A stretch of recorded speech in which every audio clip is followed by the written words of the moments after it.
السلام علیکم ورحمۃ اللہ وبرکاتہ۔ جب شوال کا چاند نظر آتا ہے، جسے عید الفطر کی رات کہتے ہیں، چاند رات کہا جاتا ہے، لیلۃ الجائزہ بھی کہتے ہیں اس رات کو، یعنی انعام کی رات، وہ بھی عبادت ہی کی رات ہے۔ حضور صلی اللہ علیہ وآلہ وسلم نے فرمایا، مزدور کو مزدوری ملنے کا وقت ہے۔ چاند رات جو ہے مزدور کو مزدوری دی جاتی ہے، انعام کی رات۔ اور ہماری خواتین اور مرد حضرات کیا کرتے ہیں، جیسے ہی عید کا چاند نظر آتا ہے، شوال کا چاند نظر آتا ہے، تو فوراً بازاروں میں نکل جاتے ہیں اور ساری رات، ساری چاند رات بازاروں میں گزار دیتے ہیں۔ تو کہاں تو ہم تہجد بھی پڑھتے ہیں، تراویح بھی، اتنی زیادہ عبادت کا اہتمام کرتے ہیں، کہاں فجر کی نماز بھی سارے قضا کر دیتے ہیں، اس رات کوئی عبادت ہی نہیں کرتے، جبکہ یہ تو جدائی کا وقت ہے۔ اور آپ سوچئے کہ اتنی رحمتیں، اتنی برکتیں جو ہم رمضان میں سمیٹتے ہیں اور اتنی محبت سے عبادات کرتے ہیں اللہ پاک کی، پورا سال یہ مہینہ نہیں ملتا، ایسی برکتیں تو کہیں نظر نہیں آتی۔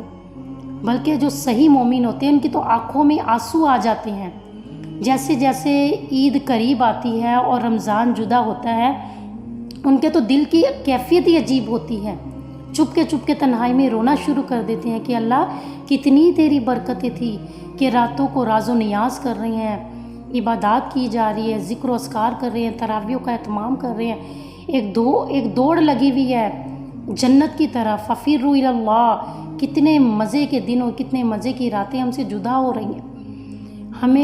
ہمیں تو چاہیے ہم رو رو کے اس رمضان کو جدا کریں، اور ہم کتنی بے وفائی کرتے ہیں، اور ہم فوراً ہی خوشیاں منانا شروع کر دیتے ہیں اور فوراً عبادت سے منہ موڑ لیتے ہیں، بازاروں میں نکل گئے ہیں، ساری رات ہم نے بازاروں میں گزار دی ہے، زیب و زینت میں، آسائشوں میں گزار رہے ہیں، ہمیں پتہ ہی نہیں کہ لیلۃ الجائزہ ہے، یہ آخری رات ہے، یہ انعام کی رات ہے، اس کی تو بڑی خاص عبادت کی جا سکتی ہے اور اللہ کو راضی کیا جا سکتا ہے اس عبادت کی رات میں۔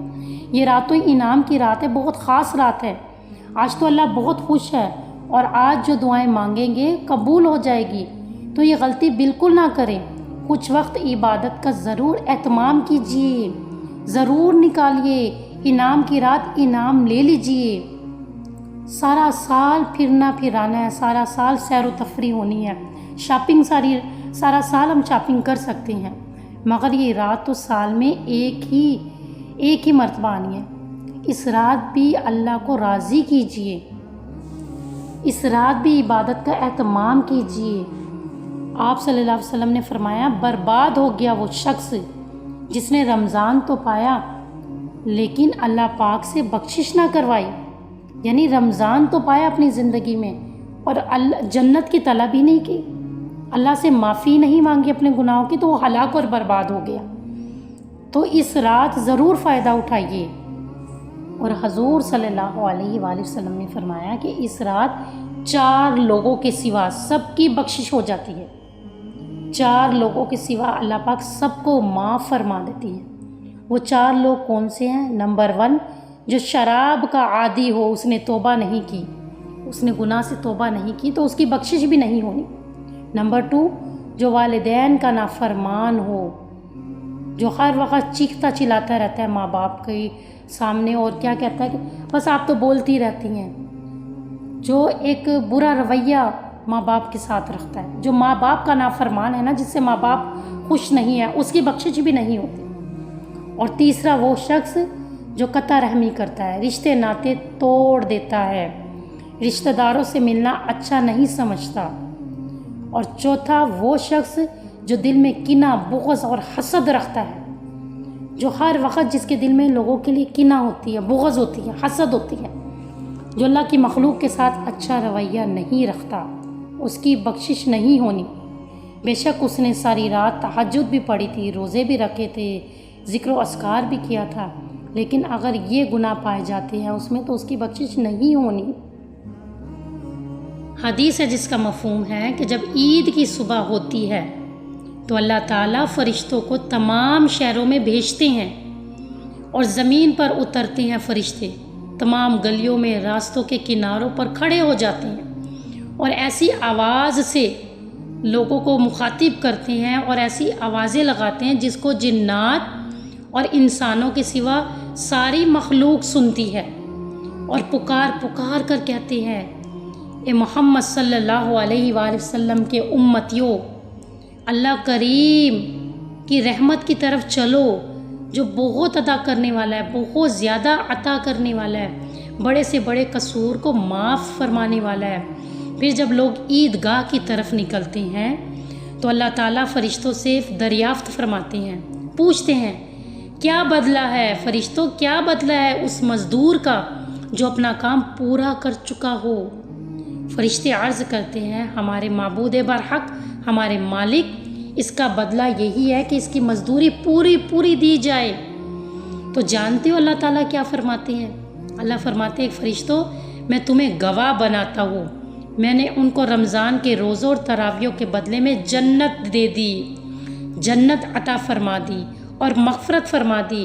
اور بندوں سے اللہ تعالیٰ مخاطب ہوتے ہیں کہ میرے بندوں، اللہ خطاب فرماتے ہیں میرے بندوں مجھ سے مانگو، میری عزت کی قسم، میری عزت کی قسم، میرے جلال کی قسم، آج کے دن اپنے اس اجتماع میں مجھ سے جو مانگو گے میں تمہیں دے دوں گا۔ اللہ فرماتے ہیں اپنی آخرت کے بارے میں جو سوال کرو گے میں تمہیں عطا کر دوں گا، اپنی دنیا کے بارے میں جو سوال کرو گے میں تم پہ رحمت کی نظر کرم کروں گا۔ میری عزت کی قسم، اللہ فرماتے ہیں میری عزت کی قسم، جب تک تم میرا خیال رکھو گے، تم میری عبادت کرو گے تو میں تمہاری ستاری کرتا ہی رہوں گا، تمہارے گناہوں پہ پردہ ڈالتا ہی رہوں گا۔ اللہ فرماتے ہیں میری عزت کی قسم، میرے جلال کی قسم، میں کبھی تمہیں ذلیل نہیں ہونے دوں گا، کافروں کے سامنے رسوا نہیں ہونے دوں گا۔ بس اب بخشے بخشائے اپنے گھروں میں لوٹ جاؤ۔ تو اللہ فرماتے ہیں میں نے بخش دیا اور تم مجھ سے راضی اور میں تم سے راضی ہو گیا اور تم مجھ سے راضی ہو جاؤ۔ اور اللہ پاک فرماتے ہیں کہ اب خوشی خوشی اپنے گھروں کو لوٹو۔ اللہم جعلنا منہم، اللہم جعلنا منہم، اللہ پاک ہمیں انہی لوگوں میں شامل فرمائے۔ تو اس رات، چاند رات، ضرور عبادت کا اہتمام کیجئے۔ اگر ساری رات نہیں کر سکتے ہیں تو فجر سے 1 گھنٹہ پہلے اٹھ جائیے، 1 گھنٹہ پہلے خوب دعائیں مانگیے، تھوڑے سے نوافل پڑھ لیجئے، تہجد پڑھ لیجئے اور پھر فجر پڑھیے، یعنی جب فجر کا ٹائم ہوتا ہے فجر پڑھیے، اس کے بعد جو ہے سو جائیے بے شک، لیکن کچھ نہ کچھ عبادت کا اہتمام ضرور کیجئے۔ وما علینا الا البلاغ المبین۔